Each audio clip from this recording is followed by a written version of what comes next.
சோழ தேசத்தில் தர்மத்தாயின் தவ புதல்வர், தமிழக வெற்றி கழகத்தினுடைய வெற்றி தலைவர் உங்களை சந்திக்க வந்திருக்கிறார். சோழ மண்டலத்தின் சார்பில் வருக வருக என வரவேற்பதில் நான் மகிழ்ச்சி அடைகிறேன். காவிரி டெல்டா இனி தளபதியின் கோட்டை என்பது நிரூபிக்கப்படும். காவிரி டெல்டாவினுடைய உயிர்நாடி பிரச்சனை விவசாயம், காவிரி நதிநீர். இந்த பிரச்சனைகளை சொல்லியே வாக்கு பொய் சொல்லி திருடி திருடி நம்மை வஞ்சித்த இரு பெரும் கழகங்களுக்கும் சம்மட்டி அடி கொடுக்க வந்திருக்கிற சமத்துவ தலைவர் அவர்களே, உங்கள் பின்னால் தஞ்சை டெல்டா, காவிரி டெல்டா இன்று திரண்டு இருக்கிறது. நாம் அணிகிற ஆடை அணிகளை நாம கிடையாது. நிகழ்வு முடிந்தவுடன் கலட்டி வச்சிருவோம். ஆனா ஒவ்வொரு நாளும் ஒவ்வொரு வேளை உணவும் பாருங்க, உள்ள போய் ரத்தமா ஆற்றலா சக்தியா மாடி ஓட வைக்குது, உழைக்க வைக்குது, பேச வைக்குது, சிந்திக்க வைக்குது. அப்ப இந்த ஒவ்வொரு நாளும் ஒவ்வொரு வேளை உணவும் தரக்கூடிய வாழும் தெய்வம் என்றால் விவசாய பெருமக்கள் ஒருவர் தான் என்பதை பெருமையோடு இந்த மேடையில சொல்றோம். ஊருக்கே சோறு போடும் சோழ தேசமே, கண்மலர்ந்து காவேரி பாடி வர நஞ்சையும் புஞ்சையும் கொஞ்சி விளையாடும் நம்முடைய பூமிக்கு களிர்கள் இரண்டும் பிளிர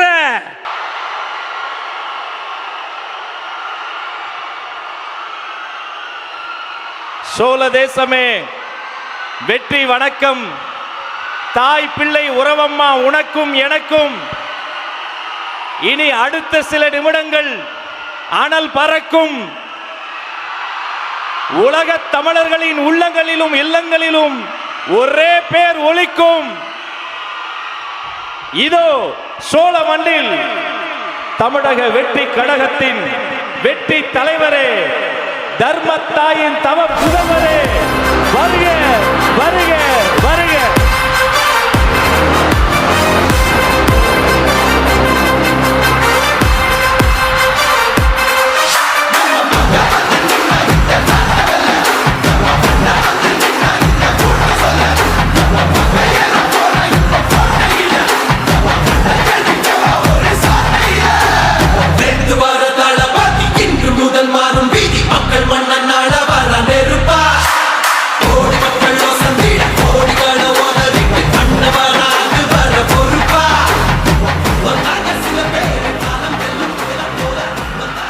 அடுத்த ஜென்மத்தில் நான் ஒரு விவசாயி குடும்பத்தில் பிறக்கணும்னு ஆசைப்படுறேன். ஒரு டாக்டர் இருக்காருன்னா நாம் எப்போ அவரை பற்றி யோசிப்போம்? இப்போ நமக்கு ஏதாவது உடம்பு சரியில்லை அப்படின்னா அவரை யோசிப்போம், அவர் ஞாபகம் வரும். அது மாதிரி நமக்கு ஏதாவது ஒரு பிரச்சனை அப்படின்னா ஒரு வக்கீலை தேடிப்போம், அவர் ஞாபகத்துக்கு வருவார். இது மனித இயல்பு. அந்தந்த பிரச்சனை வரும்போது நம்ம அவங்கவுங்கள தேடி போவோம். ஆனால் ஆன் அ டெய்லி பேசிஸ் நம்ம சும்மா சாப்பிடும் போது கூட நம்மளை அறியாமல் ஒருத்தவங்களை பற்றி நினைப்போம்.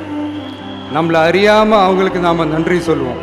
அந்த மதிப்பிற்குரிய அந்த மனிதர்கள் வேற யாரும் இல்லை, விவசாயி விவசாயி விவசாயி. பார்க்கறதுக்கு வேணா சாதாரணமாக இருப்பாங்க, ஆனால் அவங்க சாதாரணமான மனிதர்கள்லாம் கிடையாது. இந்த உலகத்தையும் மனிதர்களையும் படைச்சது கடவுள்னு சொல்லுவாங்க. ஆனால் அந்த கடவுளுக்கே படையல் போடுற உயர்ந்த மனிதர்கள் தான் நம்ம விவசாயிகள். இந்த பூமியில உயிர் இருக்குது, இந்த பூமியில பூ பூக்கும், காய் காய்க்கும், பூத்து குலுங்கும்னு இந்த பூமியை அழகா காட்டி இந்த பூமியை சாமி ஆக்கிறதுல இயற்கையோட சேர்ந்து நம்ம விவசாயிகளுக்கும் ஒரு முக்கிய பங்கு ஒன்று இருக்கு. அதனால நான் ஏதோ ஓவரா ஏதோ சொல்றேன்னு நினைக்காதீங்க. எனக்கு இந்த அடுத்த ஜென்மம் மறுபிறவியை பற்றியெல்லாம் எனக்கு தெரியாது. அது உண்மை அப்படின்னா அடுத்த ஜென்மத்தில் நான் ஒரு விவசாயி குடும்பத்தில் பிறக்கணும்னு ஆசைப்படுறேன். டெல்டா விவசாயிகள் சமீபத்தில் கூட உரத்தட்டுப்பாட்டை சந்திச்சிங்கல்ல. சில பேர் உரத்தை பதுக்கி வச்சு அதிக விலைக்கு விற்றதா நியூஸ்லாம் கூட வந்துச்சு. நம்ம டிவிக்கு ஆட்சி வந்ததும் உரத்தட்டுப்பாடு இல்லாமல் பார்த்துக்குவோம். 5 ஏக்கர் வரை நிலமுள்ள விவசாயிகள் வேளாண் கூட்டுறவு வங்கிகளில் வாங்கிய பயிர் கடன் முழுமையாக ரத்து செய்வதற்கும்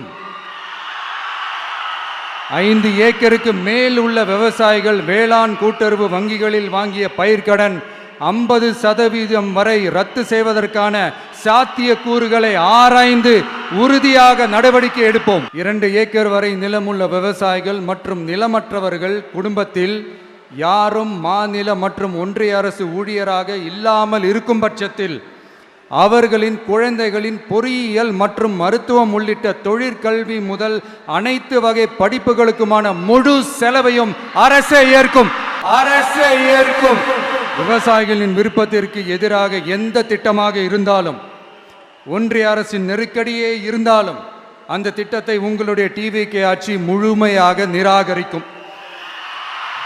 எப்போதும் விவசாயிகளின் பக்கமே நம் ஆட்சி நிற்கும். கொள்முதல் நிலையங்களில் முறையாக நெல் மூட்டைகள் பாதுகாக்கப்படும். நெல் முளைத்து வீணாவதை பார்த்து கொண்டு நமது அரசு சும்மா இருக்காது. போதுமான கொள்முதல் நிலைய வசதிகள் ஏற்படுத்தப்படும்.